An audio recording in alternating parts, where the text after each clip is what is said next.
قرآن پاک میں جا بجا نماز سے متعلق نماز قائم کرنے کا حکم ہے، برائے مہربانی نماز پڑھنے اور نماز قائم کرنے کے فرق کی وضاحت فرما دیں۔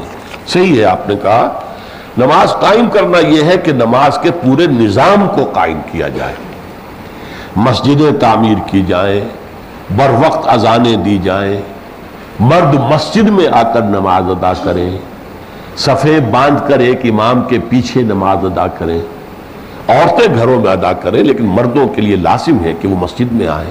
یہ نظام ہے، اس کا اوقات کا نظام ہے، اس کے لیے مسجدوں کی تعمیر ہے۔ اذن اللہ ان ترفع ویذکر فیہا اسمہ، وہ گھر جن کو اللہ نے حکم دیا ہے ان کو بلند کیا جائے، ان کی تعظیم کی جائے۔ مساجد اللہ کے گھر ہے۔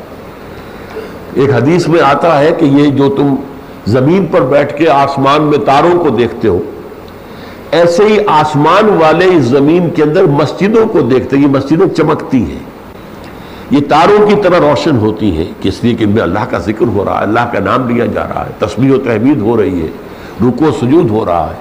تو آسمان والوں کو اس زمین کے اندر یہ مسجدیں جو ہے یہ کواکب کی طرح نظر آتی ہیں۔ تو یہ ہے نظام قائم کرنا۔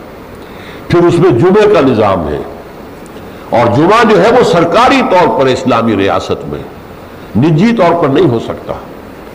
عام مسجد آپ جہاں چاہیں تعمیر کر لیں، 5 وقتہ نماز وہاں ہو سکتی، جمعہ نہیں ہو سکتا۔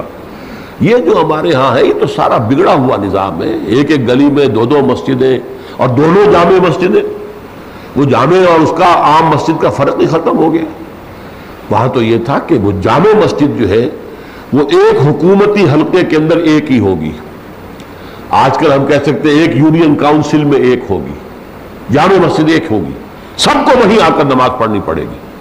عام مسجدوں میں جمعہ نہیں ہو سکتا، اور مسجدوں میں خطیب از خود کوئی شخص جا کر نہیں کھڑا ہو سکتا، بلکہ یہ ہے کہ وہ حکومت کا معین کردہ خطیب ہوگا، وہ خطبہ دے گا، کسی اور کو واعظ کہنے کی اجازت بھی نہیں۔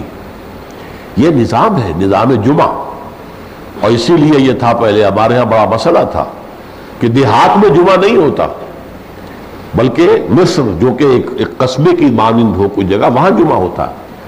تو میں تو بچپن میں کئی مرتبہ میں نے ذکر کیا ہے، سرسا ایک مقام تھا جہاں میری بسم اللہ بھی ہوئی تھی، 4 سال 4 مہینے 4 دن کا جب ہو گیا تو بسم اللہ ہوئی۔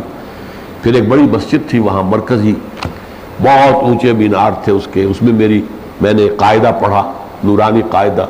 اور جمعے کے روز کیا ہوتا تھا، صبح ہی سے آس پاس کے دیہات سے لوگ اونٹوں کے اوپر، صحرائی علاقہ تھا، سفید شفاف کپڑے پہنے ہوئے، ارائی قوم وہاں آباد تھی زیادہ، ارائی، وہاں وہ پچادے کہلاتے تھے، اونٹوں کے اوپر چلے آ رہے ہیں، اور صبح ہی سے مسجدیں آباد ہو جاتی تھی۔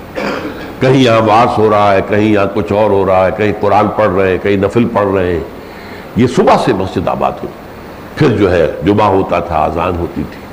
تو یہ گویا کہ معلوم ہوتا تھا کہ یہ ایک مرکزی جگہ ہے اس آبادی کے اندر، اس علاقے کے اندر۔